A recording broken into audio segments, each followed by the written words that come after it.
Fitzy and Wippa. Okay, we're continuing to celebrate the life of Shane Warne. I think he's the best cricketer I've ever seen in my lifetime. I was actually, that 2006 Ashes series when it was just a dead rubber. It looked like it was going to be a draw and England were just batting it out. It didn't look like anyone was going to take out the game. And Warnie took 6 for it, got England out, and we needed to make a certain amount of runs. And I remember I was in Adelaide and I just went, I'm just jumping into my car. And they opened up the Victor Richardson gates and they let people in for free. Yep. And people were flooding in. Warnie had taken 6 for, and we needed to make about 180 runs or something. Yep. And everyone was flooding in just because no one thought there was going to be a result. And I remember, and Warnie came out and he already had a dart in his mouth and he was just celebrating.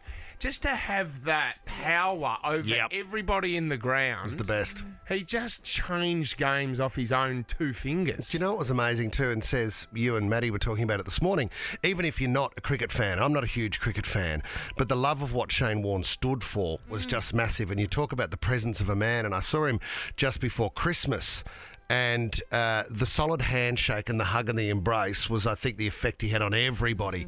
But he was talking about how he'd sold the Brighton home. He had this new 500 square metre apartment that was being built, and this was going to be the next stage of his life.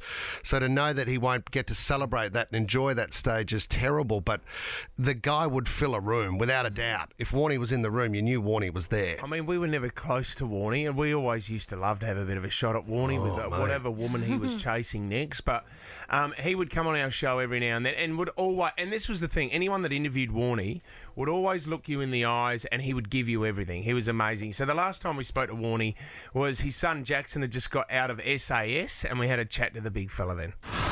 G'day, mate. Shane Keith Warne, good to have you on, buddy. How are you, Fitzy? How are you, Wippa? Yeah, Good, mate. We've missed you, mate. We've missed you. We see Shane Warne from afar sometimes, and when you're on the television and you're commentating and stuff like that. But I think it was a bit the same with you with I'm a Celebrity. We got to see another side of you, which is no one's really seen that personality of Jackson. He is a quietly spoken, very well spoken young man. We did ask him a big question though, Warnie, when he got out of SAS Australia about you. I want you to hear his answer. Dad could do it. How would Shane go if he did it? I don't think he would be able to jump out of the chopper. No. So I don't think he would have actually done initiation. Yeah. The cardio and the lifting, he might have got into shape. He might have. Shivers. No, you're in good shape at the moment, Warnie. I mean, there could be calls now for the old man to go over to Jindabyne. They can't afford me, mate. You could put the no spider clause in as well. Oh, mate. I mean, look, I've been in the public eye for 30 years. Yeah. I started 1990 and it's, what is it now, 2020. So I've been basically in the public eye for 30 years. And from a 20-year-old to I'm 51 now, I've got a lot of different layers. You know, I've got a business side of me. I'm a father. I'm obviously a sportsman. I'm a commentator. I'm a business guy. So I've got a lot of different layers. But it's a shame sometimes that people pigeonhole you and have this perception of what you've liked because of a few things over 20-odd years ago or something. Yeah. So that's disappointing at times. But, look, I'm proud of my son. I think I would struggle with the show. I think I'm mentally tough enough. And you'd train your butt off to try and get fit and that for the show. But I reckon if someone was yelling at me like that, I might yell back at them. I don't think I could just sit there and cop it. I might say, mate, go and stand in the corner or something. Sure. Hey, Warnie, now that you're out of the jungle, I don't think we've asked you this, but can you tell us what was part of the contract to go into the South African jungle? Were you allowed to go out and have a bunger every now and then and have a dart when you wanted to? Was that part of the contract, or what was going on? Well, I said to the guys, look, what are we going to do with the smoking? It's obviously an issue because I don't really want to give up on national live TV for 6 weeks in the jungle. I'll have a meltdown. Because I'll be an absolute nightmare. So they were very reluctant and didn't want to do it. And it was basically a deal breaker. Yes. Obviously, smoking's no good and all those sorts of things. Yeah. But if I'm going to give up smoking, one day I will. Yep. I didn't want to do it on live national TV. No, it's a different sort of show. I said to them, look, is there a chance I can have one? They said, look, when we're occasionally, you can go out, knock on the door, you can go back, sit under a tree and come back into the thing. So, I was allowed to have a few a day. Yeah. I can just imagine you with your legs crossed in the middle of a South African jungle just sucking back a dart. Yeah, just grabbing. What have I done? What have I got myself into? Why am I here? I mean, the jungle was great fun, though. I made some great friendships. it was a fantastic experience, and it was a wonderful show. And it was good that people could see another side of me. We're going to celebrate the life of Shane Warne today. We're going to give Adam Gilchrist a call. Darren Lehmann, the former Australian coach, and played with Warnie as well. And Stephen Milne was one of his best mates. Fitzy and Wippa.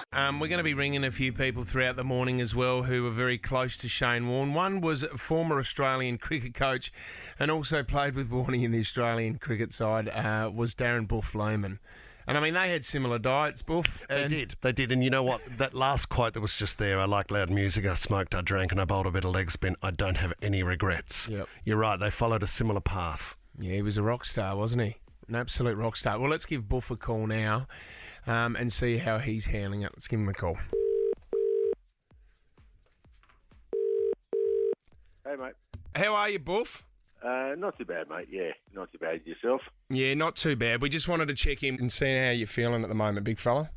Yeah, thanks, mate. Yeah, it's been a crappy week, and hopefully it picks up for, obviously, the families involved. And, yeah, it's just been a sad week for Australian cricket and the world game.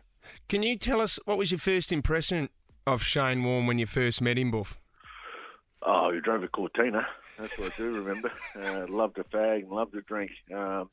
And for me, that was a duck to water. Yeah. So I got on with Warnie quite well, as you'd imagine. So it's been a tough few days, mate, for all. And he's a legend gone too soon, as is Rodney Marsh. They're both superstars of the game. So my first impression with Warnie was simple. I just thought, wow, this is going to be a superstar the way he bowled in terms of the game, and he certainly changed the game.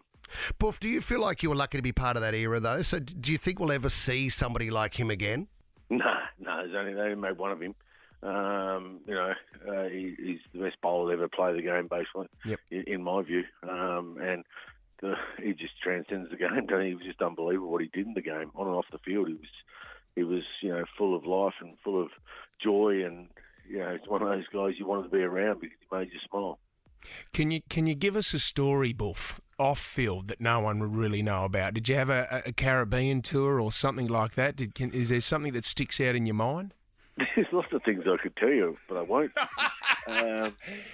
The simple one for me is when I roomed with him. He used to love playing 500, so we'd play 500 against Ricky Ponting and Steve Bernard all the time. Yeah.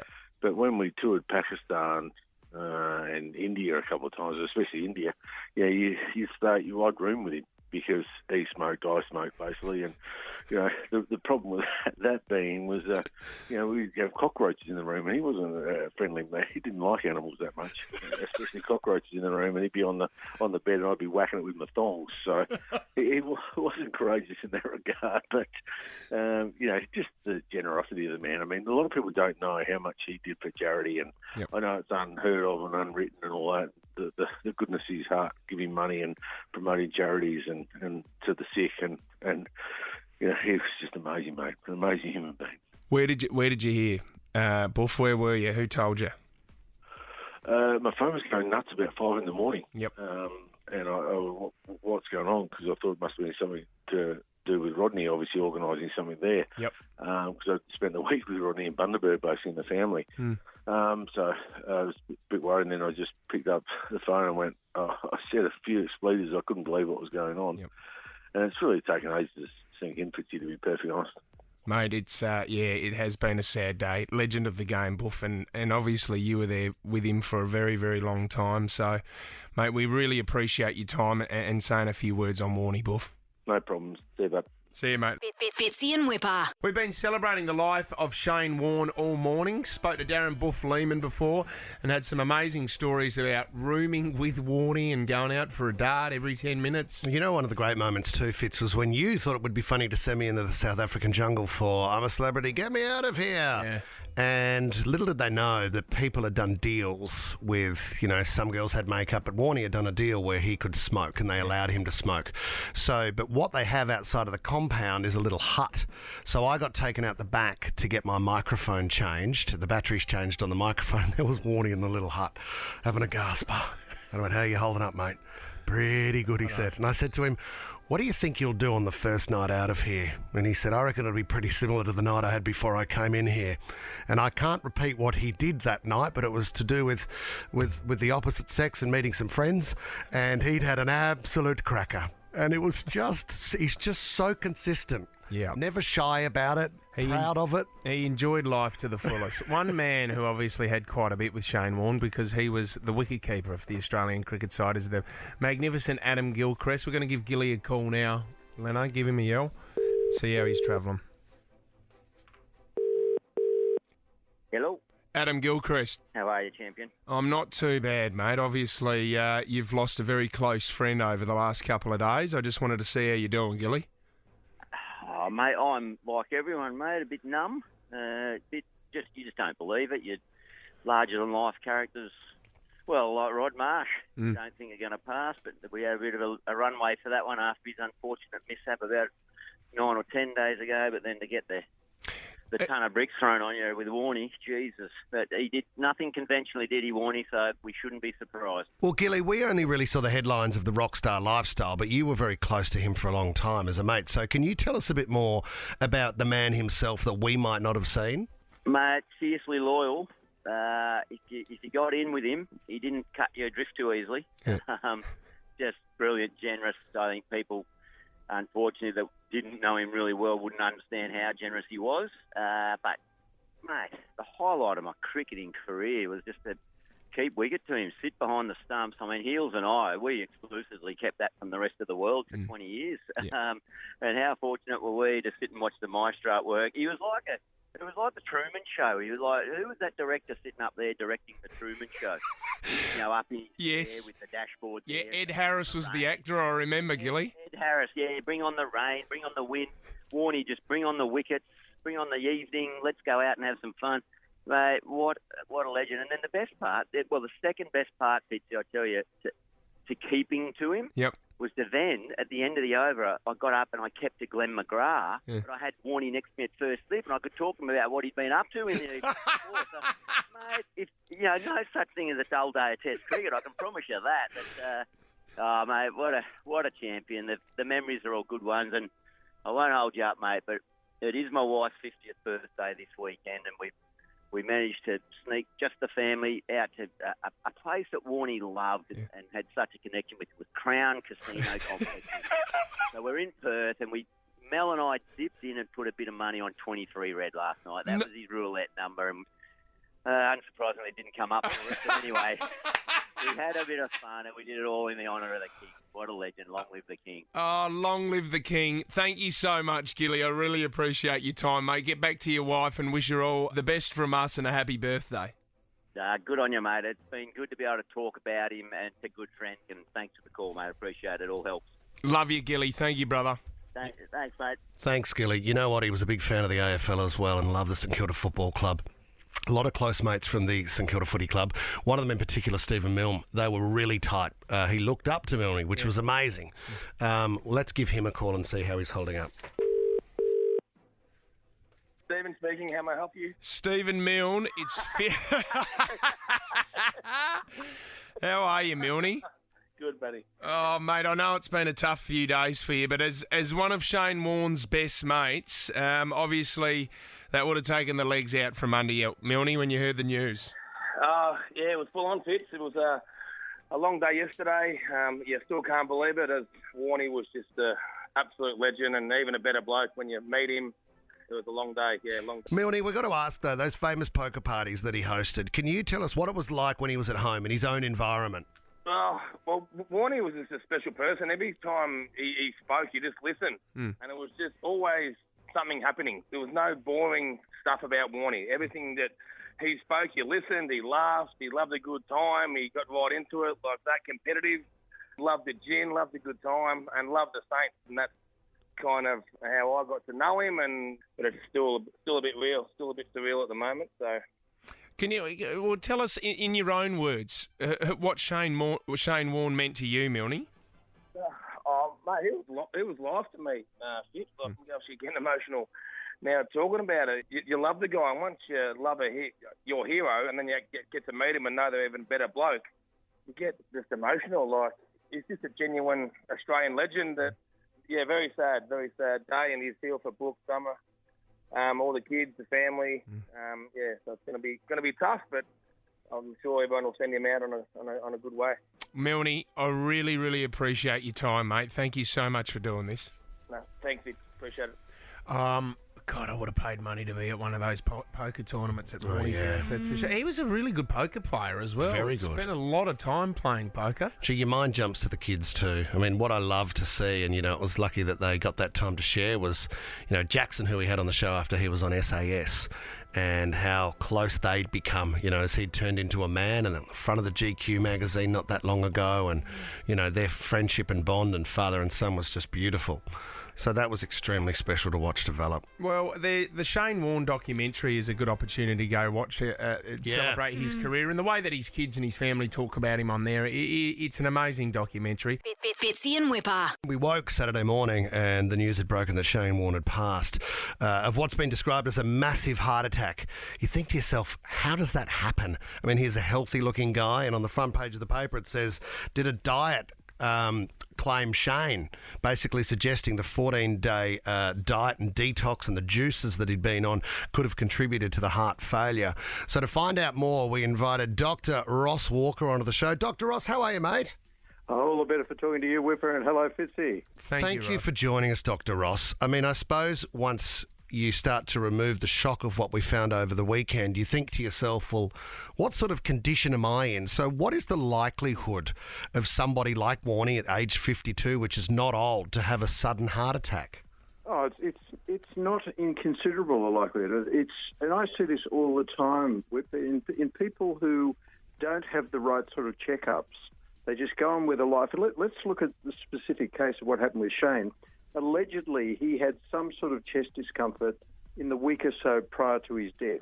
And there was a study of 22 squash players who dropped dead playing squash. 21 out of 22 had told a doctor or a relative in the week before they had chest pain, but the chest pain wasn't dealt with. So chest pain is always a medical emergency that needs to be dealt with. That's number one. Number two, Shane did enjoy the cigarettes, and no one should smoke. Smoking should be banned, in my view. And number three, you mentioned the diet. Now, I've seen a number of people who've got onto these extreme diets because they wanted to lose weight rapidly, and people don't realise this, but that little thing you've got in front of your tummy called your belly, a lot of people have a bit of abdominal obesity. It's not just an ugly lump of lard. It's also a toxic reservoir that's held on to many of the toxic chemicals you've been exposed to over many years, heavy metals, the different plastics we get exposed to over the time, but they sit there inert in that belly. But if you lose that fat quickly, it just pours into the central circulation. And I've seen a handful of people go into these radical diets over the age of about 40 go on to have a heart attack or a stroke because they just get overwhelmed by these things. So when I hear this, obviously it's a tragedy. And Shane Warne was really in most of our cases, he was one of our heroes, the way he played cricket. And he was a larrick. He was a typical quintessential Australian. But I wasn't surprised at all when I heard it. I was obviously shattered and disappointed. But it's the sort of thing where you look at someone and you say, you're healthy, you're not. You can't do that. I do a thing called coronary calcium scoring, which takes a snapshot of the arteries. And I say all males 45 to 50 should have that, all females 55 to 60. It's a CT scan that takes a picture of your arteries. And the worst calcium score I have, so noting that anything over 400 is dreadful, this is a 68-year-old man in the fitness industry without an ounce of body fat, normal cholesterol, blood pressure, never smoked, not diabetic, no family history, but he has this genetic marker called lipoprotein a, which is a simple blood test. His calcium score, wait for this, was 8,500. What? So he was about to die at any time, Dr. Ross? He was, but he came in, we did the test on him. He had bypass surgery. That was about 9 years ago. He sent me an email a couple of years ago with a picture of him and his mates winning their latest basketball grand final. Wow. He'll live till he's 100. Yeah. But had he not had that picked up, he would have died. But also, had he been a profligate self-abuser, if he was carrying the weight, if he'd have smoked, he probably would have died 20 years earlier. Yep. Because, Dr. Ross, when you hear the stories where someone might have it might be an event like a city to surf or something, and someone passes away from a giant heart attack, a massive heart attack, and then the study's done and there's a preconceived or predetermined issue with their heart. When you take somebody like Warnie, that's not the case, is it? That's not an issue that was undiscovered that Warnie would have had? Oh, yeah, no, he would have had that brewing there for a while. So imagine a donut with the hole in the middle. That's where the blood's going through the arteries, but all the fat is sitting there dormant in the wall. Then you do something to stir up that fat. So, for example, within 2 hours of you getting acutely angry or anxious about something, you increase your risk for a heart attack about 8 times. You're poking the bear. There's work stress as well. Mental stress can do it. Extremes of physical stress. I had a 78-year-old guy who thought it was a good idea on a 40-degree Celsius day to play singles tennis. Ended up with a stent in his arteries. But even excessive coffee, alcohol, illegal drugs can do it. And in this pandemic era, anything like COVID, influenza, pneumonia, anything can inflame the arteries and stir up the fatty plaques that are sitting there dormant in the wall, but they can then rupture suddenly, which is what would have happened to Shane. Ruptured suddenly, a clot forms, you have the massive heart attack. And you can do that by doing the city to surf. When should we go and get this test, Doctor? Or should anyone go get it at any age, or when we hit 40? No, look, if you've got a strong family history, yes. Like I've got a 32-year-old patient, female patient, whose father died at 31 of a heart attack. She's got something called familial hypercholesterolemia, where her cholesterol is 12. Yeah. And I did a calcium score on her, and it was already quite high. I'm hammering her with treatment because if she doesn't take the medications, she's going to die of a heart attack like her dad. Yes. But for those of us who don't have major risk factors, our cholesterol's okay, blood pressure's all right, never smoked, not diabetic, and no great family history. So if someone in your family's had a heart attack before about age 70, I'd be going off, say, in your 40s and getting this done. But for typically males, 45 to 50, females, 55 to 60, it's a very simple test. No dye, no injections. It costs about $150 and takes 10 minutes. It's no big deal. It just takes a picture of the arteries and it can tell you whether you're at high risk or at low risk. God, that's amazing what you say also about stress and just the impact and the likelihood and how the chances of the heart attack are a hell of a lot higher. Oh, no doubt. Stress is the great precipitant. By itself doesn't do anything, but it's the great precipitant. It's the thing that rips open arteries or can precipitate a cancer. And I've been practicing medicine, guys, for about 40 years. I've never seen one person in that time who had a heart attack, stent, bypass, stroke, or whatever, who wasn't under some sort of stress at the time. Yes. It doesn't have to be emotional stress. It can be any of the stressors I've mentioned. Yeah, well, Dr. Really Ross, we know how busy you are. We really appreciate your time, sir. Thanks for coming on the show. Always great to talk to you guys. Thanks, Dr. Ross. Fitzy and Wippa.